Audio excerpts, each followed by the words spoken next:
സന്തോഷി, ഒരു 4 സ്റ്റേജുകൾ ഞാനിങ്ങനെ കേട്ടിട്ടുണ്ട്. അതെ. അതായത് ബ്രഹ്മചര്യം, അതുപോലെ ഗ്രാഹസ്ഥ്യം, പിന്നെ വാനപ്രസ്ഥം, സന്യാസം. ഈ 4 സ്റ്റേജുകളെ ഒന്ന് ബന്ധിപ്പിച്ച് പറയാമോ? ആരൊക്കെയാണ്, ഏതിലൊക്കെയാണ് വരുന്നത്? അത് ഓരോ സ്റ്റേജുകൾ കടക്കേണ്ടത് എങ്ങനെയാണ്? അതെ അതെ. നമ്മൾ ജീവിതം തുടങ്ങേണ്ടത്, അർത്ഥത്തെ സ്വരൂപിക്കുന്നത് നമ്മൾ ബ്രഹ്മചര്യത്തിലൂടെയാണ്. ബ്രഹ്മചര്യം എന്ന് പറഞ്ഞാൽ വിവാഹം കഴിക്കാത്ത അവസ്ഥയെന്ന് പൊതുവേ ഒരു ധാരണയുണ്ട്. ബ്രഹ്മചര്യം എന്ന് പറഞ്ഞാൽ അറിവിന് വേണ്ടി ചരിക്കുക. നമ്മുടെ വിദ്യാർത്ഥികളെല്ലാം അറിവിന് വേണ്ടി ചരിക്കുന്നവരാണ്. വ്രതമാണത്. അപ്പോൾ അറിവിനെ സ്വീകരിക്കാൻ വേണ്ടിയിട്ട് ജീവിതത്തെ, ആ ജീവിത ലക്ഷ്യത്തെ മാറ്റി നിർത്തി മുന്നോട്ട് പോകുന്നവരല്ല, അറിവിന് വേണ്ടി മാത്രം ചരിക്കുന്നൊരവസ്ഥ. അതാണ് ബ്രഹ്മചര്യം. ആ ബ്രഹ്മചര്യം കഴിഞ്ഞാൽ അറിവിനെ നമ്മൾ സ്വായത്തമാക്കിയാൽ, പരമസത്യമായിരിക്കുന്ന അറിവിനെ, നമുക്ക് തോന്നുന്ന അറിവിനെയല്ല, നമ്മളുടെ വിശ്വാസങ്ങൾ സത്യമാകണമെന്നില്ല, പരമസത്യത്തെ ഗ്രഹിച്ച് ആ ബ്രഹ്മചര്യത്തെ, ബ്രഹ്മത്തെ, അതാണ് ബ്രഹ്മചര്യം എന്ന് പറഞ്ഞാൽ. ആ ബ്രഹ്മത്തെ നമ്മൾ അറിഞ്ഞ് ചരിച്ച് ബ്രഹ്മചര്യത്തെ, ആ പഠനത്തെ ഉപേക്ഷിക്കാതെ തന്നെ ഗൃഹസ്ഥനാവാം. ഗൃഹസ്ഥനായിക്കൊണ്ട് നമ്മൾ വാനപ്രസ്ഥം, നമ്മൾ ആ വാനപ്രസ്ഥത്തിലേക്ക് വരുന്നതെന്ന് പറഞ്ഞാൽ നമ്മളുടെ ജീവിതത്തിൻ്റെ 3ാമത്തെ ഘട്ടത്തിലേക്ക് കിടക്കുകയാണ്. അത് വനപരിപാലനമാണ്, മസ്റ്റാണ്, ഒഴിവാക്കാൻ പറ്റില്ല. ഒരു രാജ്യത്തിൻ്റെ സമ്പത്ത് വനമാണ്, നമ്മുടെ ആയുധം വൃക്ഷമാണ്. ആ ആയുധശേഖരത്തിൻ്റെ എണ്ണം വർദ്ധിപ്പിക്കുക, നമ്മുടെ സമ്പത്തിനെ, സ്ഥിതിക്ക് കാരണമായിരിക്കുന്ന ആ എനർജിയുടെ ലെവലിനെ വർദ്ധിപ്പിക്കാൻ വേണ്ടിയിട്ട് വനപരിപാലനം, അതാണ് വാനപ്രസ്ഥം. ഭാര്യാസമേതം ചെയ്യണം.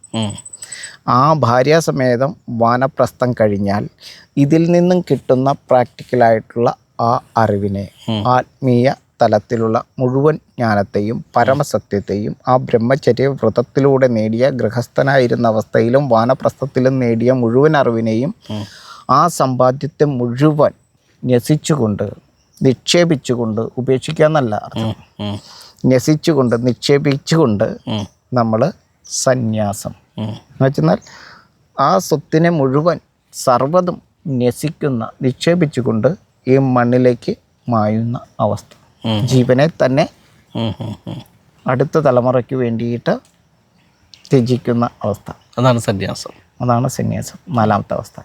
ഇത് ഏത് കർമ്മ പദ്ധതിയിലൂടെയാണെന്ന് വെച്ചാൽ ധർമ്മത്താൽ അർത്ഥം, ധർമ്മത്താൽ കാമം, ധർമ്മത്താൽ മോക്ഷം. എങ്കിലാണ് സന്യാസിക്ക് ആ മോക്ഷപഥത്തിലേക്ക് എത്താൻ പറ്റുള്ളൂ. ധർമ്മമായിരിക്കണം നമ്മൾ പഠിക്കേണ്ടത്, നമ്മൾ പ്രചരിപ്പിക്കേണ്ടത്, ധർമ്മത്തിലൂടെ ആയിരിക്കണം നമ്മൾ അർത്ഥത്തെ നേടേണ്ടത്, നമ്മൾ കാമപൂർത്തീകരണങ്ങൾ ചെയ്യേണ്ടത്, നമ്മൾ മോക്ഷപഥത്തിലേക്ക് എത്തുവാനും ആ ധർമ്മപാത തന്നെയാണ് തുടരേണ്ടത്.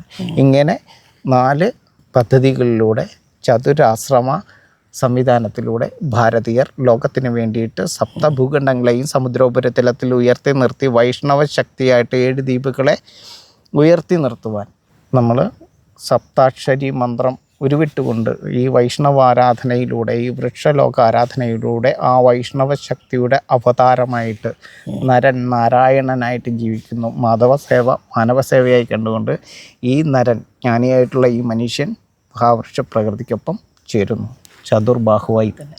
ഓക്കെ. അവിടെയാണ് ഈ മറ്റ് രാഷ്ട്രങ്ങളിലൊന്നും ഇത്തരം ആചാര പദ്ധതികളും അനുഷ്ഠാന പദ്ധതികളും ഇല്ല. അവർക്ക് അതിന്റെ ആവശ്യമില്ല. ഇവിടെ നടക്കുന്നുണ്ട്. അതെ അതെ, ഇവിടെ ഉള്ളതുകൊണ്ട് അവർക്ക് ആവശ്യമില്ല. ഇവിടെ ചെയ്യുന്നുണ്ട്. അവർക്കും കൂടെ വേണ്ടിയിട്ടാണല്ലോ ചെയ്യുന്നത്. അതെ അതെ. ഇപ്പം പല ദേശങ്ങളിലും ഈ പറയുന്ന, ഈ നമ്മളിന്ന് ഉദ്ഘോഷിക്കുന്ന 3 മതവിഭാഗങ്ങൾ എന്ന് പറയുന്ന അഭിപ്രായങ്ങൾ പറയുന്ന അവർക്ക് യാതൊരു സ്ഥാനവും ഇല്ലാത്ത, വിളക്ക് കത്തിക്കാത്ത, അല്ലെങ്കിൽ പള്ളിയില്ലാത്ത, പുരോഹിതനില്ലാത്ത, സന്യാസി ഇല്ലാത്ത, താലി ചാർത്താത്ത നിരവധി രാഷ്ട്രങ്ങളുണ്ട്. അവര് ജീവിക്കുന്നു, അവരുടെ ജോലി ചെയ്യുന്നു. അവർക്ക് അതിന്റെ ആവശ്യമില്ല. അതിനെല്ലാം ഈ ഭാരതത്തിൽ ചെയ്യുന്നുള്ളത് കൊണ്ടല്ലേ? അതെ അതെ, തീർച്ചയായിട്ടും. കാരണം ഹിമാലയം ഇവിടെ നിൽക്കുന്നത് കൊണ്ടാണ്. ഹിമാലയം കഴിഞ്ഞ പശ്ചിമഘട്ടമുള്ളത് കൊണ്ടാണ്. അതെ. ഈ ഹിമാലയം സംരക്ഷിക്കേണ്ടത് ഭാരതത്തിൻ്റെ ഭാരിച്ച ഉത്തരവാദിത്തമാണ്, ഭാരിച്ച ജോലിയാണ്. ആ ഭാരനാലാണ് ദം തീർക്കാൻ പറ്റുള്ളൂ. ജന്തുലോകത്തെ, ഗർഭപാത്രമുള്ള ജീവലോകത്തെ, ജന്തുലോകത്തെ, മാതൃലോകത്തെ നിലനിർത്താൻ പറ്റുള്ളൂ. അപ്പോൾ കടൽ കടക്കാത്തതാക്കി ഈ ഹിമാലയത്തിൻ്റെ ഉയരം വർദ്ധിപ്പിച്ചുകൊണ്ട് ഈ വൈഷ്ണവ ആരാധനയിലൂടെ ഈ അന്തരീക്ഷത്തെ മാതൃതുല്യ ദേശമാക്കി മൃത്യു ഭവിക്കാതെ ആകാശത്തെ മൃത്യുവിൻ്റെ രാക്ഷസീഭാവത്തിന് വിട്ടുകൊടുക്കാതെ രാജസീഭാവത്തിലേക്ക് നിലനിർത്തി രാജസം എന്ന് പറയുന്ന ഗുണത്തിലൂടെ നമ്മൾ ചെയ്യുന്നത് സാത്വിക ഭക്ഷണത്തിലൂടെ, സ്വാദിനുമപ്പുറത്ത് സാത്വികം എന്ന ചിന്തയിലൂടെ, വെജിറ്റേറിയനിസത്തിലൂടെ നമ്മുടെ ലോകത്തിൻ്റെ സമസ്ത ജീവകോടികൾക്കും വേണ്ടിയിട്ട് ഈ ഹിമാലയത്തിനെ നിലനിർത്താൻ വേണ്ടിയിട്ട് വ്രതം അനുഷ്ഠിക്കുന്നു എന്നുള്ളതാണ്. എന്നാലാണ് അന്റാർട്ടിക്ക അവിടെ ഇരിക്കുകയുള്ളൂ. നമ്മൾ ആഹാരത്തിന് മുന്നിൽ ഇരിക്കുമ്പോൾ ഒരു ജീവന്റെയും ഒന്നിന്റെയും ജീവിതം ഹോമിച്ചിട്ടില്ല നമുക്ക് ഉറപ്പുവരുത്താൻ പറ്റണം. ശിവത്വത്തിന് വേണ്ടിയിട്ട് ശിവാഹാരം കഴിക്കും, ശവാഹാരത്തെ ഒഴിവാക്കുന്നു.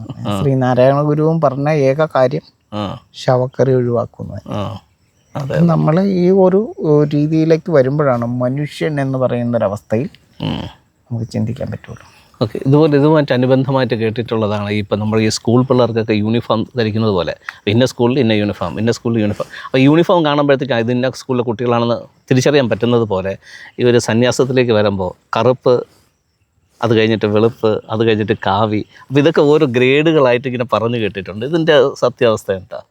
കാവി കഴിഞ്ഞ ദിവസം ഞങ്ങൾ മോഹൻജിയായിട്ട് ഇങ്ങനെ സംസാരിച്ചായിരുന്നു. ഡ്രസ് കോഡില്ല ശരിക്കും പറഞ്ഞ സന്യാസത്തിന്. സന്യാസം ഭാരതീയരുടെ 4ാമത്തെ ജീവിത രീതിയാണ്. മായുന്നതിന് മുമ്പുള്ള ആ ജീവിത രീതിയാണ്. സന്യാസി എന്ന് പറഞ്ഞാൽ എല്ലായിടത്തും സാന്നിധ്യം വേണ്ട ആളാണ്, എല്ലായിടത്തും കയറി ചെല്ലേണ്ട ആളാണ്.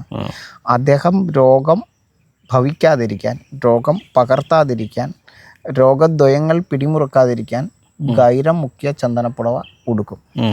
ഗൈരം ഒരു പർവ്വത ധാതുവാണ്, രോഗത്തെ ഇല്ലാതാക്കുന്നതാണ്. രോഗവൈരിയാണ് ഗൈരം. രാഗ സമ്പന്നതയെ ഏകുന്നതാണ്, രാഗത്തെ ഏകുന്നതാണ്. ഒരേ സമയം രോഗവൈരിയാണ്, രാഗത്തെ ഏകുന്നതാണ്. അതാണ് ഗൈരം, ചന്ദനപ്പുടവ. അതിൽ മുക്കി ഉണക്കി ധരിക്കുന്ന ആ രീതിയാണ് കാഷായം എന്ന് പറയുന്നത്. കാവി ജനനകാരണ ശക്തിയാണ്, മരണകാരണ ശക്തിയാണ് കറുപ്പ്. അതിന് നേരെ ഓപ്പോസിറ്റാണ് കാവി.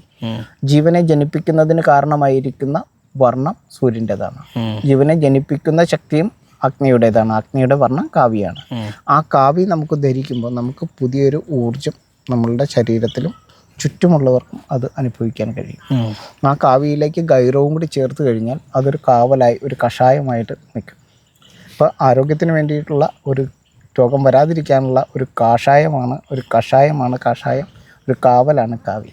അപ്പോൾ സന്യാസിമാർ എല്ലായിടത്തും സഞ്ചരിച്ച് അറിവ് പകർന്ന് ധനത്തെ പകർന്ന് ന്യസിച്ചുകൊണ്ട് സഞ്ചരിക്കുമ്പോൾ അവർക്ക് ഏറ്റവും അനുയോജ്യമായിട്ടുള്ള സുഖകരമായിട്ടുള്ള നിദ്രയ്ക്കും ഏറ്റവും ഗുണം ചെയ്യുന്ന കാവി തന്നെയാണ് ധരിക്കാൻ ഏറ്റവും ഉത്തമം. അതല്ല വനയാത്രകളാണ് കൂടുതൽ ചെയ്യണമെങ്കിൽ കറുപ്പ് ധരിക്കാം. കാരണം പക്ഷികൾക്കോ മൃഗങ്ങൾക്കോ ഒന്നും ദൃഷ്ടിദോഷം സംഭവിക്കാതിരിക്കാനായിട്ട് കറുപ്പും ഉത്തമമാണ്.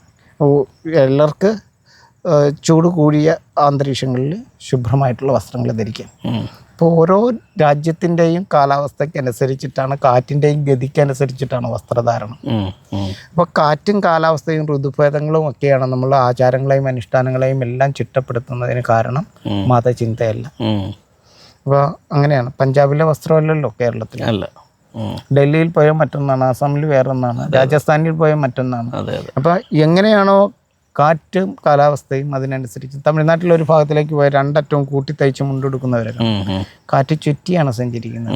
അപ്പോൾ മറ്റുള്ളവർക്ക് നമ്മളുടെ ശരീരത്തിൻ്റെ ആ വിയർപ്പിൻ്റെ ഗന്ധമോ അല്ലെങ്കിൽ നമ്മളുടെ ആ അശുദ്ധിയോ മറ്റുള്ളവരുടെ ശ്വാസതടസ്സത്തെ ഉണ്ടാക്കാത്ത രീതിയിലുള്ള വസ്ത്രധാരണ സംവിധാനമാണ്. എന്നാൽ നമ്മളുടെ ജോബിനനുസരിച്ച്, നമ്മൾ കാലാവസ്ഥയ്ക്കനുസരിച്ച് നമ്മൾ വസ്ത്രം ധരിക്കുന്നു. ഇതുപോലെ തന്നെയാണ് ഓരോ സന്യാസി മഠങ്ങളും അവരുടെ പ്രദേശത്തിനനുസരിച്ച് ഏറ്റവും അനുയോജ്യമായിട്ടുള്ള, അത് മരണത്തെ അതിജീവിക്കാൻ ജീവിതത്തിന് ഏറ്റവും ഉതകുന്ന ആരോഗ്യത്തെ നൽകുന്ന വർണ്ണത്തെയും വസ്ത്ര രീതിയെയും ഒക്കെ അവലംബിക്കാറുണ്ട്.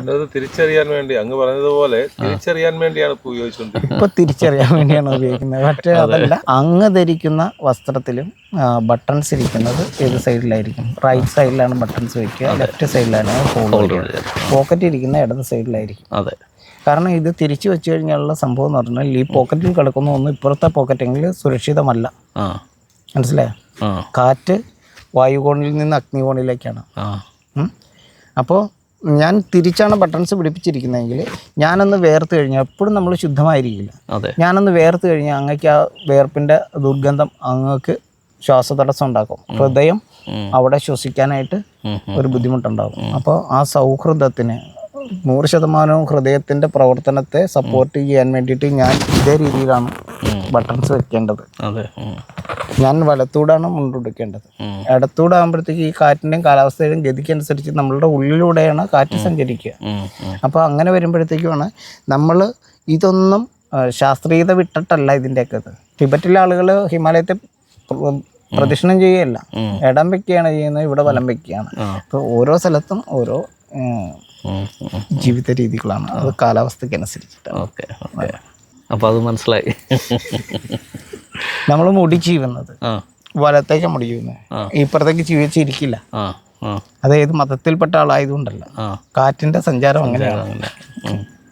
മനസ്സിലായി? അപ്പോൾ അതാണ് നമ്മൾ അറിയേണ്ടത്.